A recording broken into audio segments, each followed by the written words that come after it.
सूर्य उदय होने से पहले हवा शांत है और धूल भरा फुटबॉल मैदान अपने पहले खिलाड़ी का इंतजार कर रहा है। नंगे पैर 17 वर्षीय जेसन अपनी एकांत साधना शुरू करता है। पैच किया हुआ फुटबॉल उसकी लगन का प्रमाण है। उनकी चालें सटीक हैं, जो इस विनम्र क्षेत्र में अनगिनत घंटों के अभ्यास से निखरी हैं।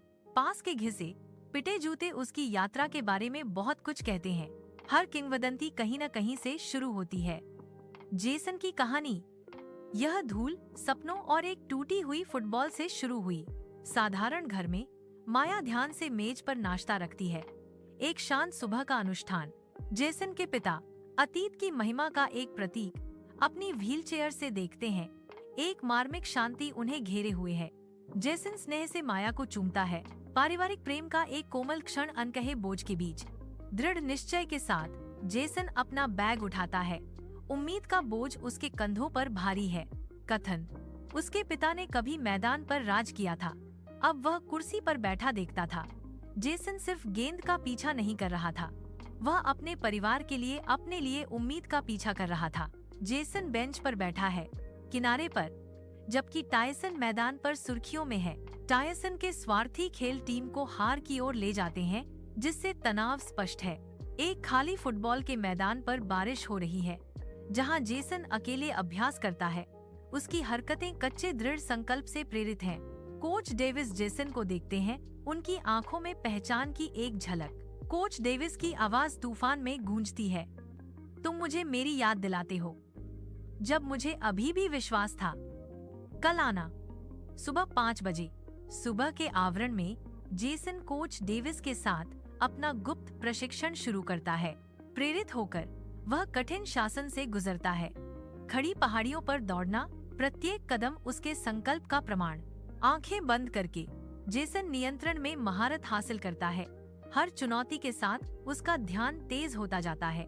हर दिन और रात उसकी सहन शक्ति, ताकत और ध्यान लगातार सुधार होता है। कथावाचक सोचता है, उस रात जेसन सोया नहीं। ऐसा इसलिए नहीं था कि वह थका हुआ था, बल्कि इसलिए कि पहली बार किसी ने उस पर विश्वास किया। परीक्षणों के निर्दयी सूरज के नीचे टायसन का धोखेबाज कार्य सामने आता है, क्योंकि वह जेसन के जूते बदल देता है, जो तोड़फोड़ का मंच तैयार करता है। जेसन का चेहरा दर्द से सिकुड़ जाता है, क्योंकि वह मैदान में लंगड़ाता है। प्रत्येक कदम बेमेल जूतों के खिलाफ एक संघर्ष है। हार के बाद जेसन चयन से चूक जाता है। राज्य स्तर के चयन का उसका सपना रेत की तरह उसके हाथों से फिसल रहा है। घर लौटते समय जेसन के कंधे निराशा से झुक जाते हैं। शायद मैं इसके लिए नहीं बना हूँ, वह फुसफुसाता है। उसकी आवाज संदेह से भरी हुई है। उसके पिता की आंखें गहरी समझ को दर्शाती हैं, जो जेसन की निराशा का दृढ़ समर्थन के साथ मुकाबला करती हैं। तुम दिखने के लिए नहीं खेल रहे हो जेसन, तुम खेल रहे हो क्योंकि यह तुम हो, उसके पिता कहते हैं। उनके शब्द दृढ़ विश्वास से गूंजते हैं। भले ही दुनिया अंधी हो, आते रहो। महीने एक मोन्टाज में धुंधले हो जाते हैं, क्योंकि अंडरडॉग्स कप की घोषणा की जाती है, जो कच्चे टैलेंट के लिए एक बीकन है। जेसन नई आशा से चमकती आंखों के साथ साइन अप करता है, अपना मौका भुनाने के लिए तैयार। टायसन पिछली सफलताओं से छाया हुआ मैदान पर मोचन की तलाश में लड़ाई में शामिल होता है। घड़ी अंतिम, दिल दहला देने वाले मिनट तक सिमट जाती है।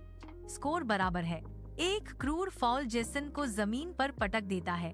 उसके माथे पर एक लाल दाग खिलता है, क्योंकि कोच डेविस चिल्लाते हैं, उठो जेसन, नीचे मत रहो।